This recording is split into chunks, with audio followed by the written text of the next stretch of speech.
morning, everybody. So today I thought I'd talk you through one of the great stitches to create dimension in your work, and it's a cast on stitch. For those of you who come to my class, you will know that a bullion stitch is not up there with my favorite stitches. I use them, but it's not really my go-to.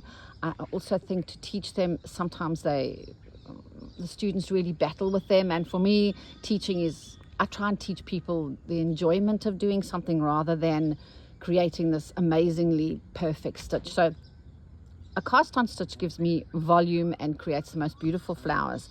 And in my book, in this one here, the Foolproof Flower, how to do a cast on stitch is on page 73. Okay, so that's how to do it. And then also in the book, there's from about page 47, there's a whole variety of stitches and flowers that you can use, to create, sorry, all my words are so upside down today, using a cast on stitch. And today I'm going to be using some men's suiting, some beautiful Harris tweed. I think I still have stabilized it with some iron-on stabilizer. Now I'm also going to be using some wool. Normally when I embroider with wool, I use a lovely juicy chenille needle because it's a nice fat needle with a nice big eye, and the wool, it's easy to thread the wool, and also it makes a nice big hole through the fabric so that the wool just slides through. However, I am going to be doing a knot and some needle weaving, which is a cast on, so I have to use a milliner's needle, a long thin needle, and the eye is the same size as the shaft. Very important. This is a gorgeous milliner's #1 needle. Okay, always have one of these in your stash. Just very quickly, what I will do is I will simply do a center of my flower. There are 2 bush turkeys in my garden causing chaos. I don't know if you can hear that noise. That's a bush turkey. They're very destructive things. I find them fascinating birds, but lots of people don't like them because they wreck the garden. So I'm doing a loose, what do you call these? Bullion, not bullion. Gosh, all my words have gone from me today. Colonial knot. I'm working with wool, so I'm using soft hands. I'm not pulling the knot tightly. I'm just letting the wool do its thing, because wool does its thing. Working with wool is crewel wool is very forgiving, people. If you want to relax and enjoy yourself, really try a little bit of wool, crewel wool. Okay, so I'm happy with that.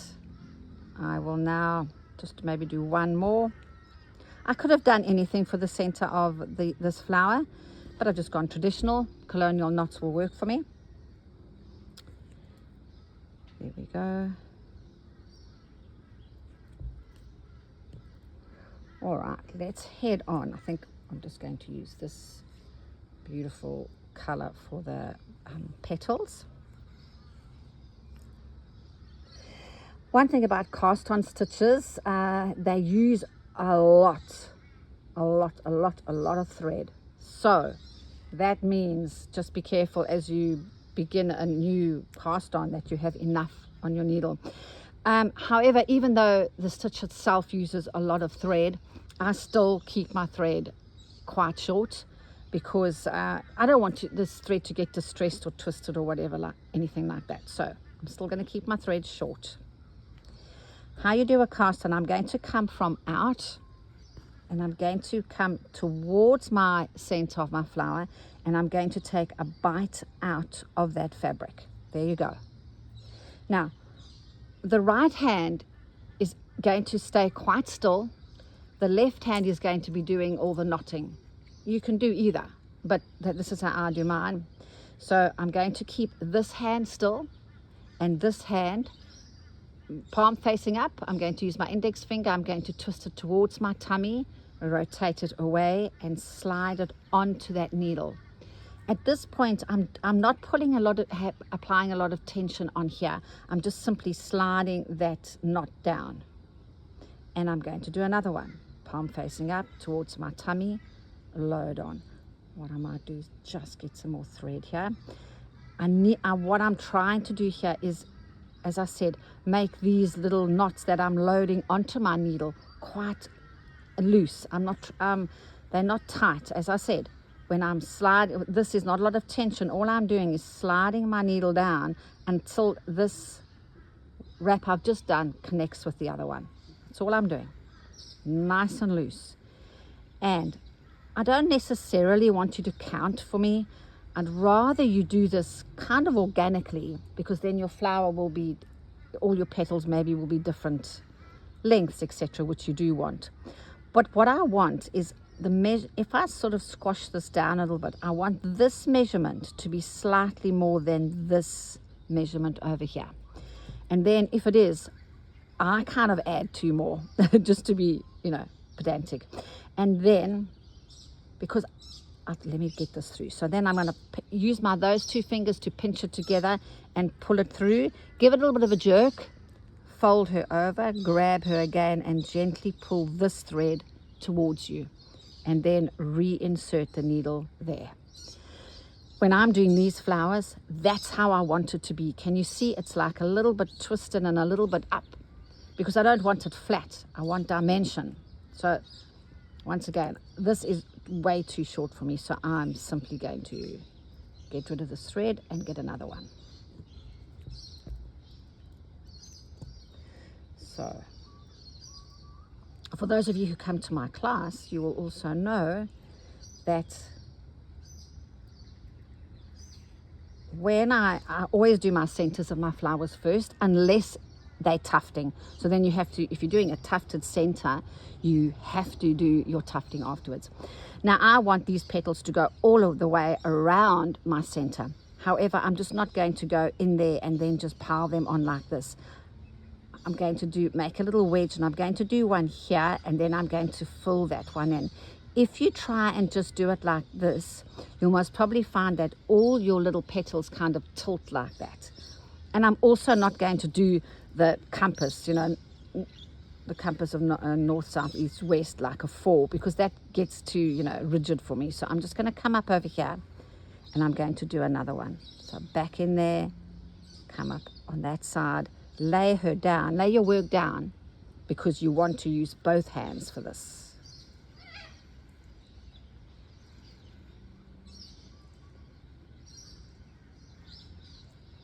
There you go.